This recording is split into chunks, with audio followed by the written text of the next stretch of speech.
Welcome to the Port City Plate Podcast, presented by Bienville Bites Food Tour, the Port City Plate Podcast, serving up the food, history, and people of Mobile, Alabama for people who love the Port City. I'm your host, Chris Andrews, and we have an exciting episode of the Port City Plate Podcast.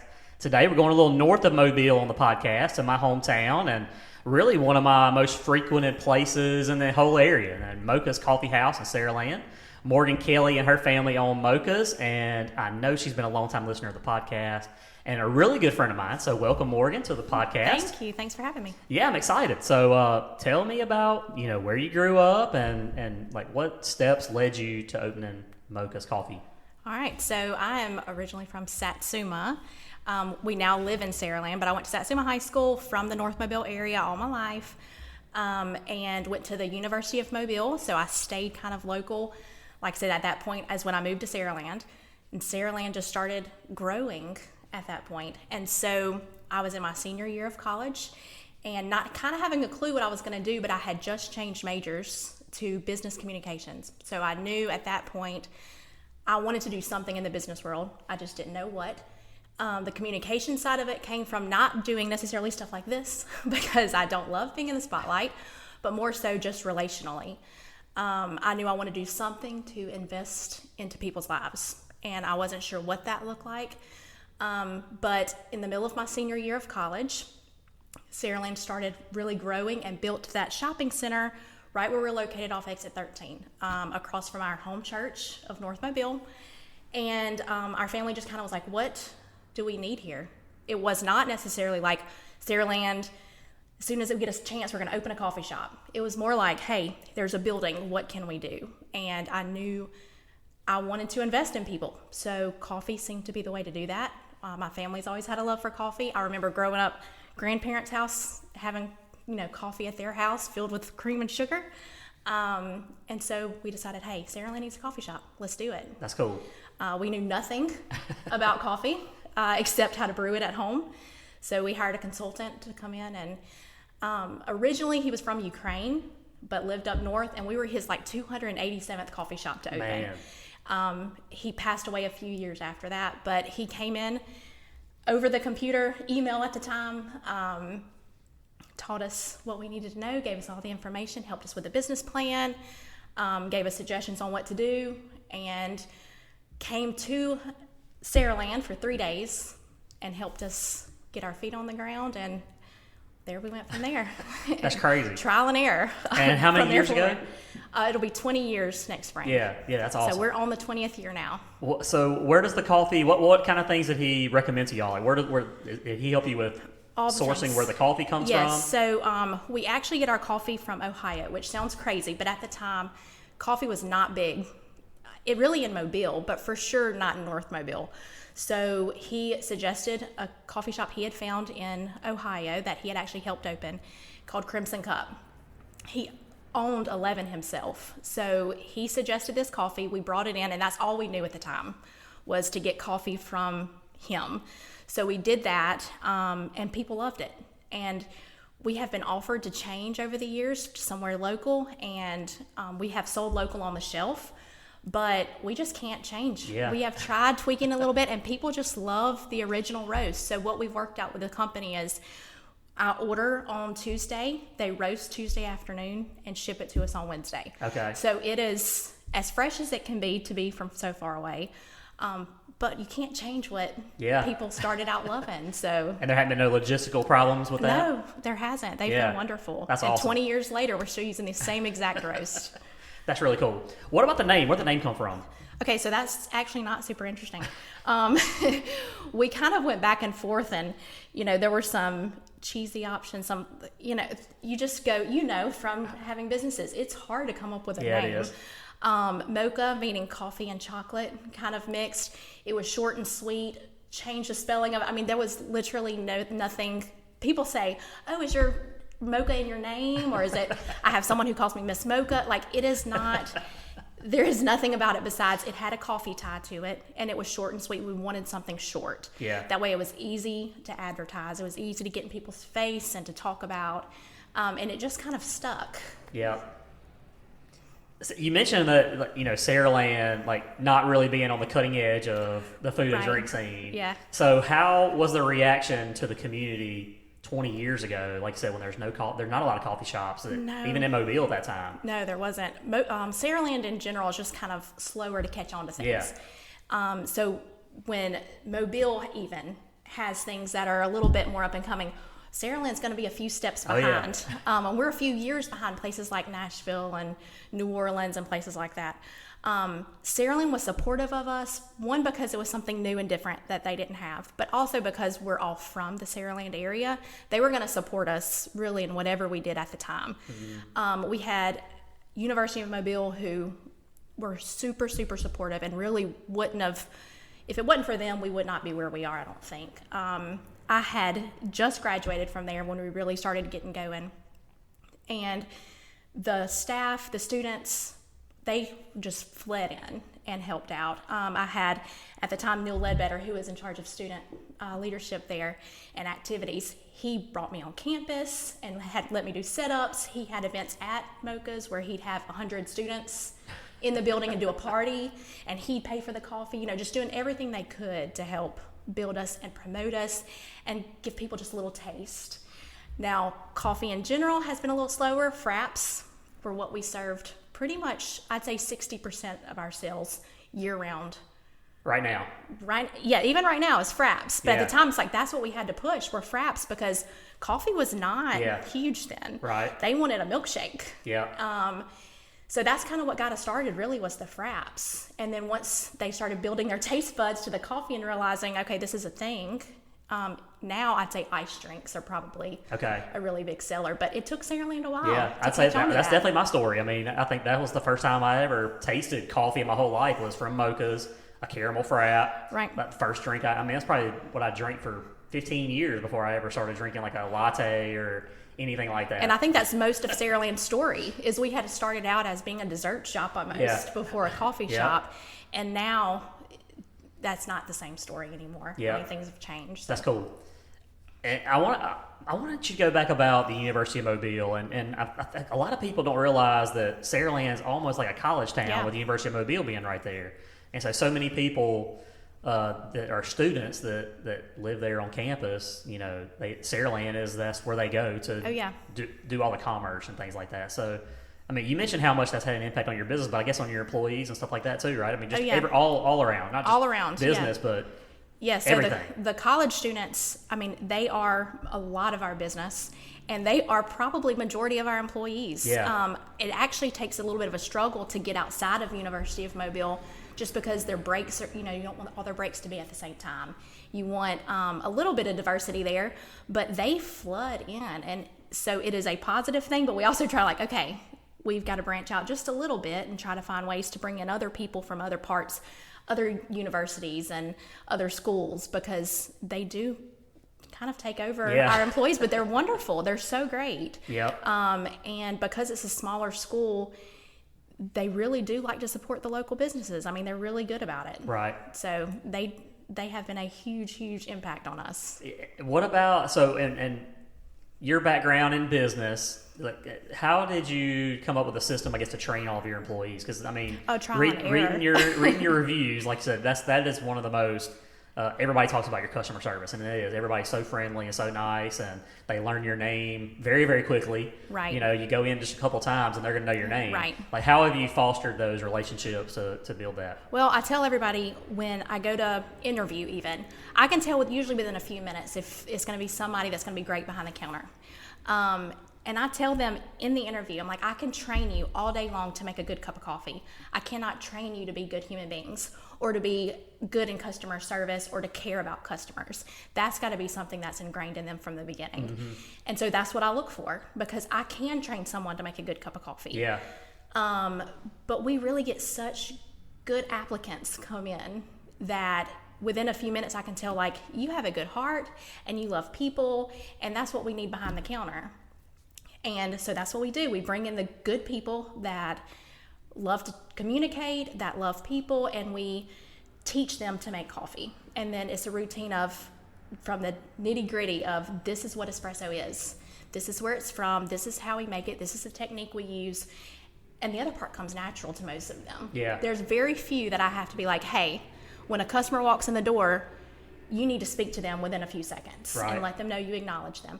The rest, they're just really natural. Like, I'm able to find really, really good people, and I do not hire out of necessity, typically. I try to hire just one person at a time based on being good people. Yeah. And so if I'm at a point where I'm desperate, then I'm going to get behind the counter myself before I hire someone out of desperation. Right. So that's what I try to do, is just hire good people, and then I can train those techniques. Yeah, I love that. I think that's an awesome recipe, I think, for anybody in the food and drink business. You know, most people can train you to do, you know, for me, I guess, like tour guide, like I can train you to be a great tour guide. Right. But yeah, it's I can't train you to be a good person and have that interaction with people. So when I think that also helps build a good team amongst themselves, because even last night, a group of probably 8 of them went to a concert together.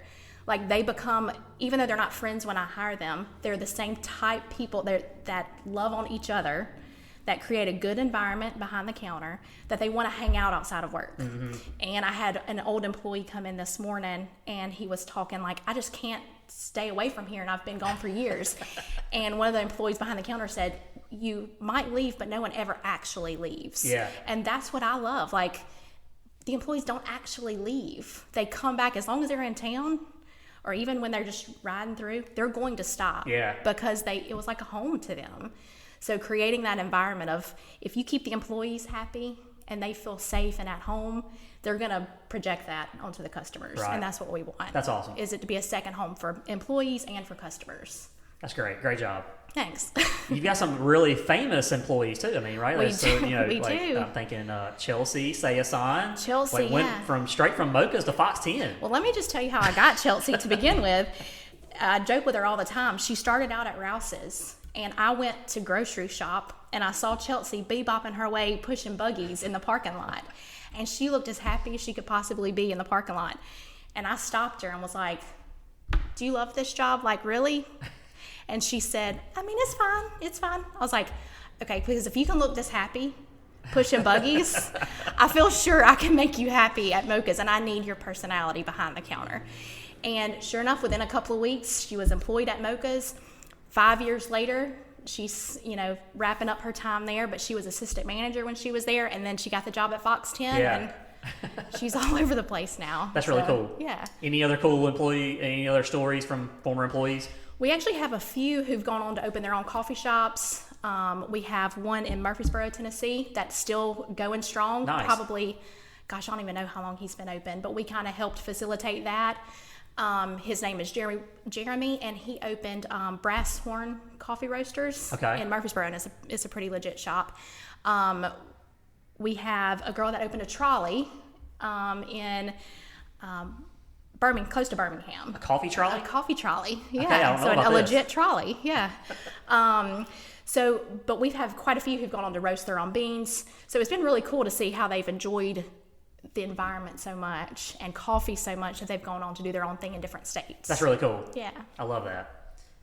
What would you say, going back to kind of the community involvement and, you know, you've played such a vital role just in Saraland alone, you know, with not just, you know, people just driving by, stopping in Saraland off the interstate, people that are traveling, right. but locally, you know, like how have you, I guess I'm really impressed by how much the community supports you. So can you dive in deeper into like what you've done to create that community following that you've got? Yeah. So I think initially, like I said, being from Saraland has helped, just knowing a few people, but I think just loving on people. Our employees are so good at building relationships with people. And like you said, knowing their names. We have people who've been coming in for years who we've known about, family members who've passed away. My grandmother actually was the very first employee. She was behind the counter. Yes. She is now in her mid-80s, and she no longer, once 2020 hit, she stopped working for us. But we have customers who've been coming to us from the very beginning who come in every day and ask how she's doing. Yeah. And it's just that relationship that we build. We'll see people out and about, and they're like, oh, hey, they want to talk, they want to catch up. And I think it's those people who then go on to share about us and spread the word. Word of mouth is the strongest form of advertising. Yep. And I think that because we're so relational and our employees love on the customer so well, it keeps them coming back. Yeah. They feel so comfortable. And then they go on to share about us. And I know we'd mentioned earlier, I'm not good at social media. I'm not in my personal life. I'm not in my business life. I pay someone to do our social media because it is just not my thing. And this day and time, you have to do that. That's how this world revolves, is around social media these days. So we've had to get better at that. I've had to find a way to go outside my comfort zone with that.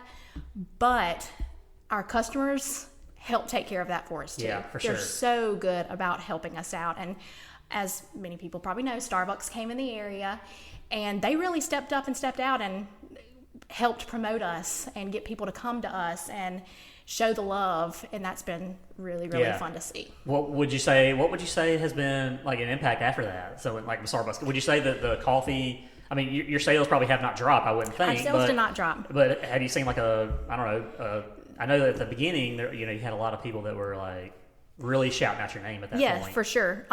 If I were to say we weren't scared to death about it, we would be lying. Yeah. Because it's not just another coffee shop. This is the biggest coffee name in the world. Yeah, they got all the marketing and the ads that they can run. And half a mile down the street, who has all the money they know what to do with.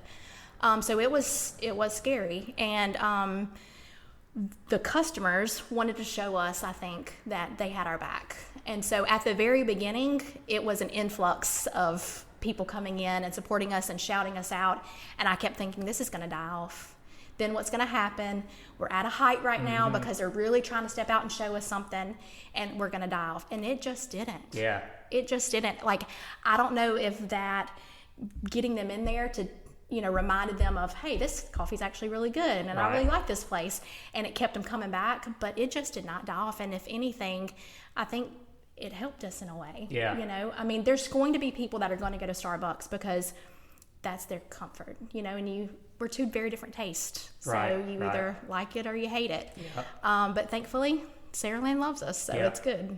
A great example of everything we've talked about is when our families went out to eat at Ed's a couple weeks ago, and sitting next to us at the table over was, a couple that was like one of y'all's loyal customers. Oh, yeah. And just, I don't know, it's just crazy that, you can go over to Spanish Fort and wait, 30 minutes from Saraland. Right. And run into some of your loyal customers there, that have been. And that's what's fun to see is, I mean, and that particular couple, and there's lots more who come every single day, and it doesn't matter if they moved away 45 minutes at one point, and they were driving to Moka's to get their muffin and frap. I mean, they're just loyal customers, and that to me is better than anything. Oh yeah, that's the best compliment. Just having that customer base and those people that just love on us is just the sweetest I gotta thing. imagine that's what you imagine. Yeah, that's what you envisioned when y'all started and when you're getting your business degree. Right, like I said, because it was the relationships that was the most exciting to me, is getting a chance to invest in people,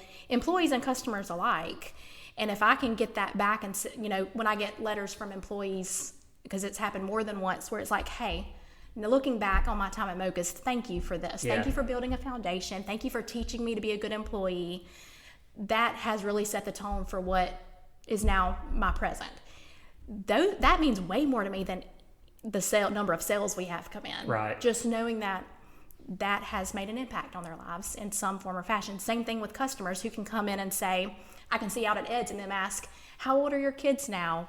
Oh my gosh, is that them? Because they don't come in Moka's as often as they used to. Right. When we were early on, I was coming in with a car car seat and they're sitting in the kitchen, so now with all the sports things, they barely come in, but it's fun for them to be able to see the growth, not only in the business, but in my family's life. Yep. Let's talk about your menu. So the popular, you mentioned the fraps and the iced drinks probably being the most popular. What specifically, like what's the most popular thing that you would say on the entire menu? Okay, so I would probably say our white mocha and caramel dolce. Just basic for what it is. Now we have a lot of specialty drinks that the employees have created over the time that really complicate things, but people love it. But our thick syrups are guillotard, which we're the only ones in this area remotely close that sell that type of chocolate. It is the real chocolate, real caramel, and it is just a different level. Now, granted, it is a little more pricey, but you're getting what you pay for. It is good syrup. And so anything with that particular syrup in it is going to be a huge seller. Okay. So the white chocolate and caramel dolce are by far the biggest. But I would say probably caramel brulee is really popular.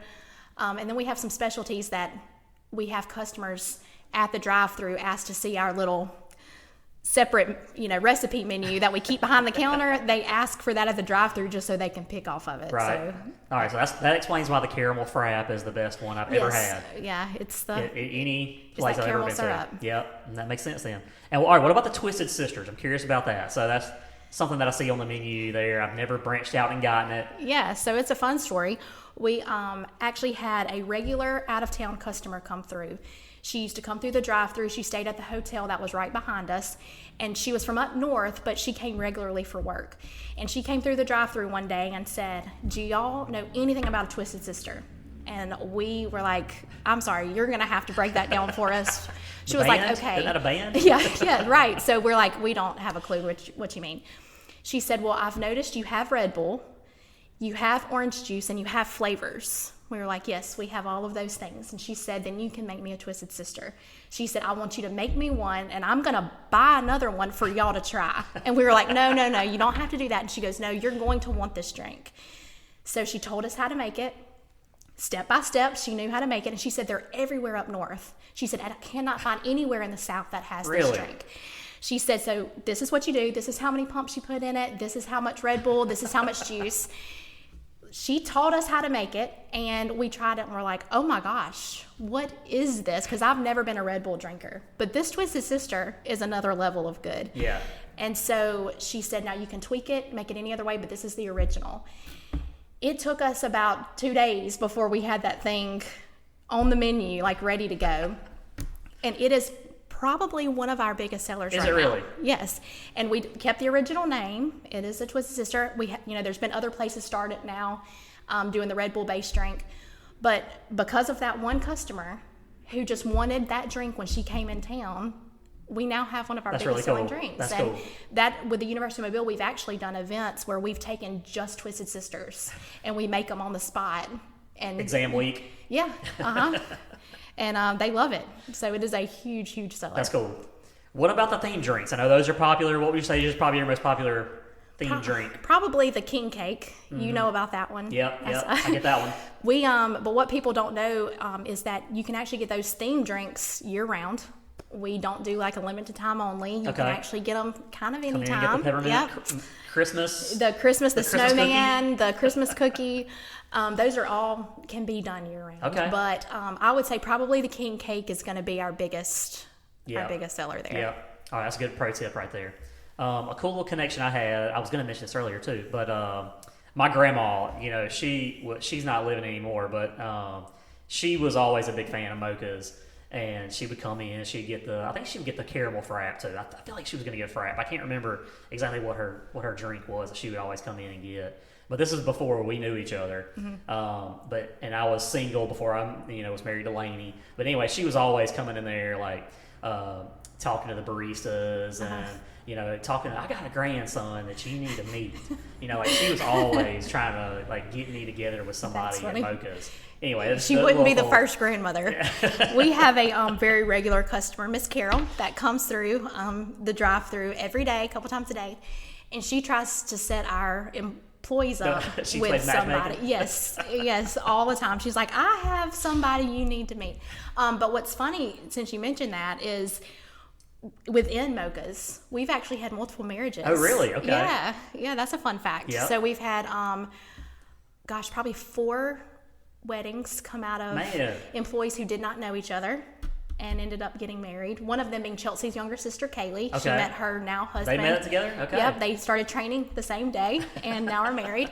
But we've had quite a few. Heath and Hannah Vester. Mm-hmm. They both worked at Moka's, met at Moka's and started dating. And so that's been kind of fun too. Interesting. Yeah. That's really cool. I didn't know that.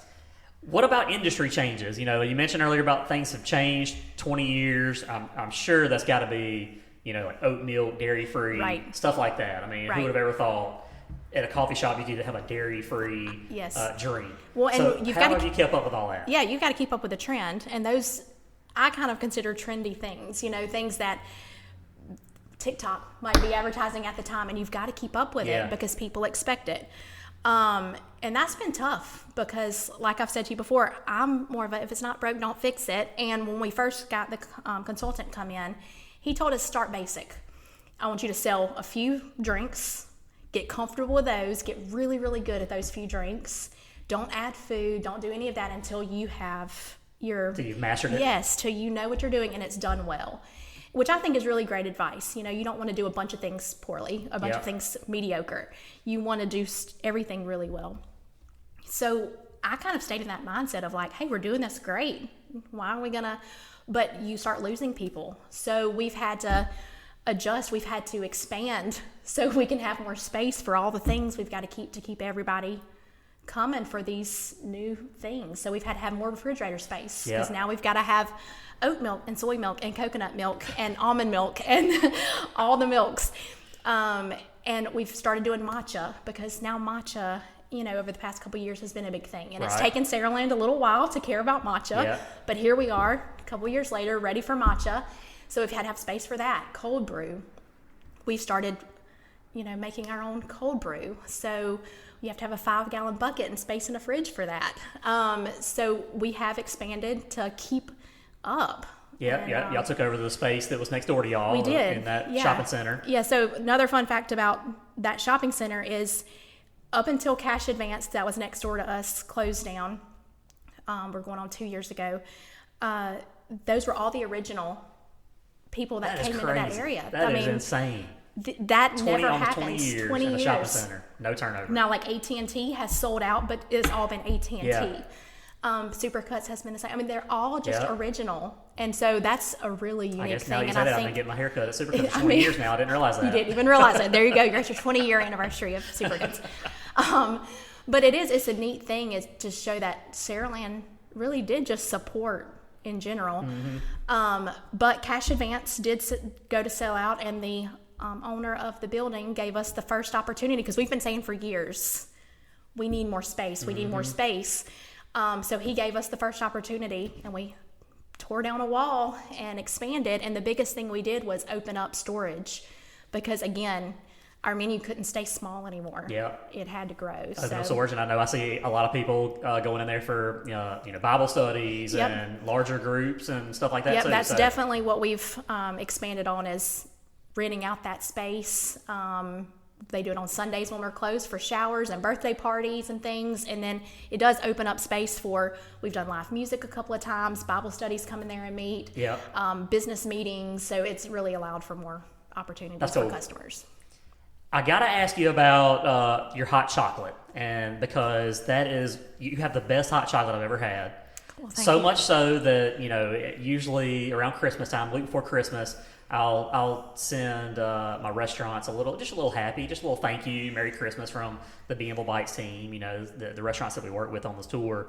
And I do the hot chocolate. It's usually a little chilly, everybody needs a good cup of hot chocolate the week before Christmas. And they love it. So can you talk about the hot chocolate? Like what makes it so good? Yeah, I think because we, first of all, use that chocolate I was telling you about, the Guitar chocolate. It is top notch, and I don't know what it is about that brand chocolate over even Ghirardelli or something. It is just a really great chocolate, and we do half white chocolate, half dark chocolate to kind of help balance it out. And we actually hand steam our milk. So when you get that box, it equals out to a dozen or so cups of coffee, and we're hand steaming all of that milk. That really makes a huge difference. When you put milk in a microwave, or you steam it on a stove, or you use water as a base, it's really going to change the flavor. So that not only affects our lattes and why steaming milk is so important, but when you add that to then a hot chocolate, which most people don't take the effort to do, it changes the whole taste. Because it's so time consuming? Yes. Yeah, okay, all right. But we do. We hand steam the milk. Yeah. The restaurants love it. I mean, every time, it's like a yearly thing now. They expect, I think, for me to come in with the hot chocolate now. Yeah. So you've got some fans with your hot chocolate. Well, good. Maybe we'll take Lainey's advice and make the box that goes with it eventually. she did a good job with that box. Yep. Lainey is the one behind she usually makes peppermints and marshmallows and all kind of toppings and stuff like that to go along with it. along with the hot chocolate. So it's a huge favorite. What about what are some of your favorites? I mean, what do you get? Okay, so we have customers all the time that come in and go, I just want whatever you drink. And I'm like, no, you really don't. That's what Jeff Roberts is the only other person I've ever interviewed on this podcast that was in the coffee, and he said the same thing. Like, yeah, I think he has I can't remember what he liked, like Americano, but well, it was like, you're not gonna like what I like. They're not. People just aren't. But I will tell you, when we first opened, I liked coffee. I was still fairly young, but I liked coffee, and like I said, I grew up drinking coffee with cream and sugar loaded in it. So when we first opened, I was drinking an Irish cream latte with all the flavor pumps that normally come with it, the shots that come with it, just a sweet drink, a dessert, basically, with a touch of coffee. Over the years, my taste buds have evolved, and I think I'm numb to that now. And I drink a double shot of espresso over ice with equal parts milk and a touch of flavor, but I do it over ice. So basically it's a cortado. I don't know if you're familiar with a cortado, but a cortado is equal parts espresso and milk. I just add it over ice. And it's just a really strong drink. It equals out to be about 6 ounces of liquid.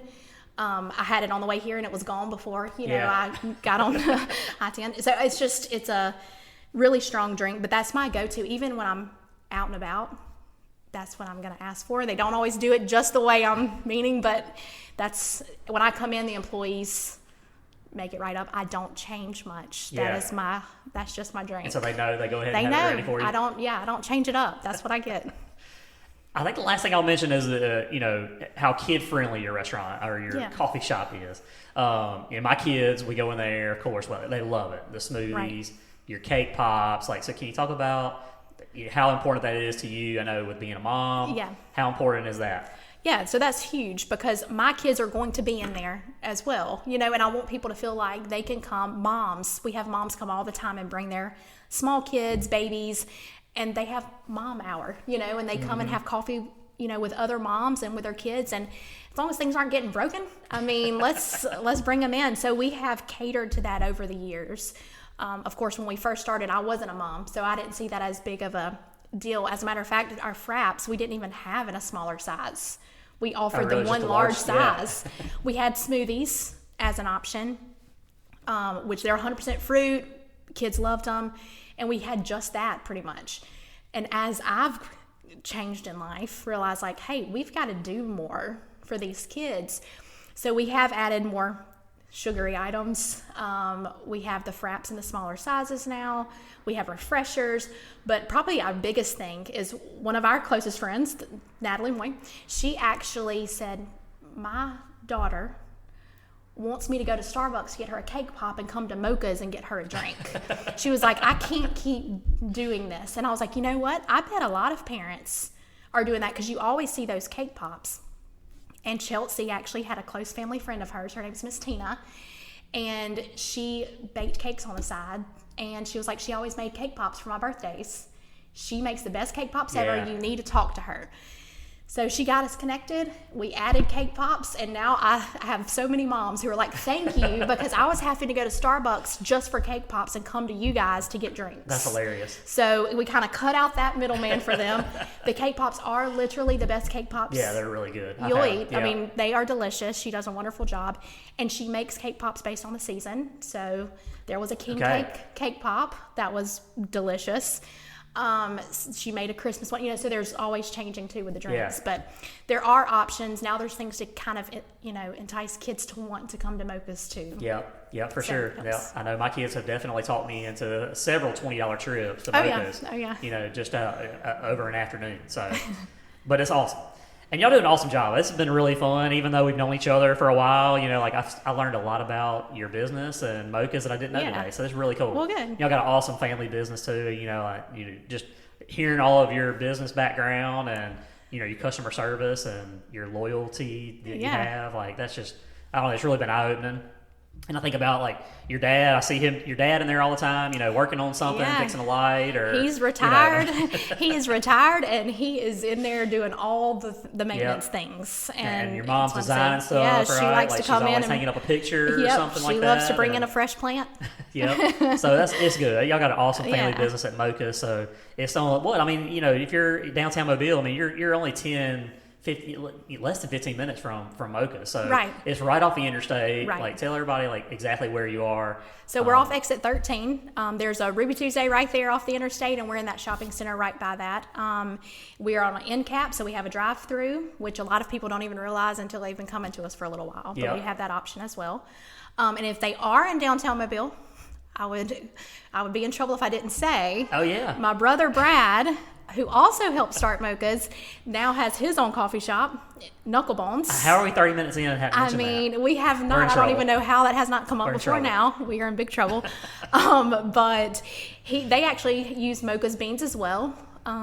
Again, he got that taste and was like, I can't do different. And he said, he's had a couple people come in and be like, oh, do y'all get your beans somewhere else? And he's like, from Ohio, it's from the same place Moka does, because it's just so good. Once you start drinking it, it's hard to change. And he's like, I just want this bean. Yep. So Knucklebones, right here downtown, has lots of options, but they're a completely different vibe. Right, they are, yeah. So we're more the light, bright, family friendly, and they're a little more swanky, dark. Yeah. And it's really cool to see. I mean, they're literally brother-sister companies. Right, and that's cool. And they're very different vibes, but very good too. Yep. So I'm actually heading there when I leave here. All right, okay. Yeah. All right. Good deal. Well, thanks for coming on. Before we get you off the podcast, though, I got two other segments that I gotta hit you with. So the meet and three segment, and I've got three random questions for you. Okay. I'm gonna ask you. What is the weirdest drink request you've ever had? Oh gosh.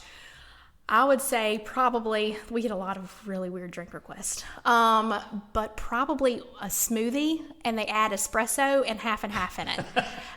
And it is a fruit smoothie. I don't know why we're adding espresso in it, but we have people do that for sure.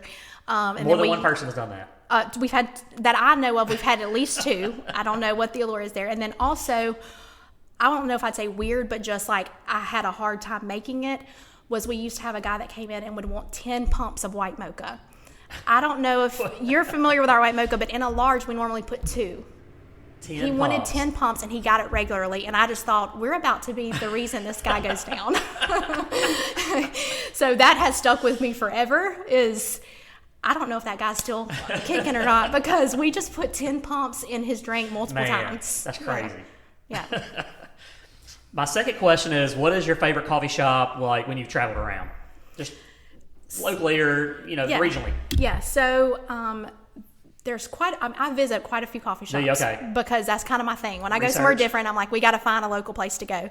And there's been quite a few that I really enjoyed. Probably the one that has stuck with me the most is one in Nashville called Crema. It is not, now Frothy Monkey is great and it gets all the hype, but Crema is a little more off the beaten path. And they just had really great espresso. And because I get a double shot with very little things to tone it down, that's important to me. Yeah. And that it was really good. My best friend growing up lives there now. So I visit all those coffee shops there when I visit her. But that one kind of stuck with me. Yeah. All right. Third question is, I got to ask you about food and restaurants. Okay. So what's your perfect evening? Where are you going out to eat? What's that look like? Oh, that's tough. So this is a question for Steven. Yeah. We're gonna cut this right here, and we're gonna send it to him. Okay, perfect. I will say the last place we went was Southwood Kitchen. Yeah. And it was delicious. Now, I had not been there in a while, but they had a fish that was like Parmesan crusted and horseradish, and it was delicious. But it was low key enough where I didn't feel like I had to be all like dressed up. That's right. But you got really great food for, just a night out. Yep. So the food there is so good. It's so good. And that's kind of where I am, is like, most of the time, because of having kids and busy lives, I don't want to feel like I have to get all fancy, dressed up to go somewhere to get good food. And just don't have to do that there. Yeah, that's a good point. Because I know, when I ask a lot of people about this question, of course, like Noja and Noble South and places like that do come up. But like you said, you don't. Sometimes you just don't want to put on a pair of khaki pants, or in a guy's case, But so Southwood's good for that. That's a good point. Yeah. And the service there, that's what I was so impressed with last time we went. That was like some of the best service. It was good service. We had. Was best we've had. Yep, that's what we just went last month, and their crab and artichoke dip. Okay. It was really good too. Okay. I went last week for lunch, and I got the burger, and that was one of the best burgers I've had. Haven't had a burger. Yeah. So that was good. Good little. Good. But casual atmosphere, but really good food is a good pair that's hard to find. Yeah, for sure. All right, our next segment of the podcast is called Chris's Dishes, and that's where I talk about the best dish that I've had lately. And I'll turn it over to you if you've got a dish that you've had too. But mine, I got to shout out the right across the street from us, Moe's Barbecue. And the mahi, they have it on Fridays. And I got it. I've had it for 4 weeks now straight every Friday. Okay, you like it. You do like it. I've been digging it, yeah. So the first week I went in there, it was, I guess the only reason I got it, like, it was during Lent. It was before Easter. So they were talking about, we got the fish on Fridays and all that, So anyway, Emily, the manager there, convinced me to get it. And I was not disappointed. It was really, really good. Like, everything was seasoned perfect, cooked perfect. It really good. So they did a great job there. Greens, you get the grits that go on the side too. And I usually don't get grits. It's just something I really don't get. I'm the same way. It's always it can a be gamble. hit or miss. Yep, hit or miss. At a restaurant, kind of like coleslaw. Like I usually don't get coleslaw because it's usually hit or miss. It's either really good or really bad. But the grits were really, really good. Okay, so Friday, that's where I am. Friday. Yep, and like I said, I've been there 4 straight weeks. Probably gonna do 5th week. So that's where I'm gonna be at on Fridays now. Good to know. Getting the fish right across from the bite. Just gonna at Moe's Barbecue. Yep. Walk straight across the street. Yep, that's like right. it. Yep. So what about you? You had a dish lately that you've had? Well, that fish I was talking about was really good, but also I just went and had lunch at Hummingbird Way. Oh, did you? First time I had lunch there. there. You had lunch there, okay. Yeah. Now, granted, I did not eat a ton because I wasn't starving, but the biscuit service was fantastic. And then I probably had one of the best salads I've ever had. Really? Yes. It was a wedge salad, but they roasted it. I don't know what they did, but it was warm, and it had blue cheese dressing and blue cheese crumbles and fresh bacon on it. It was fantastic. Okay, that's awesome. Yeah, the biscuit service, love that. Good biscuit service. Yeah, there were 3 of us eating there, and we all got our own biscuit service because we didn't want to share biscuits. That's one of the best dishes, I think, in all of Mobile, the biscuit service. Yeah, it's really good. Hummingbird Way.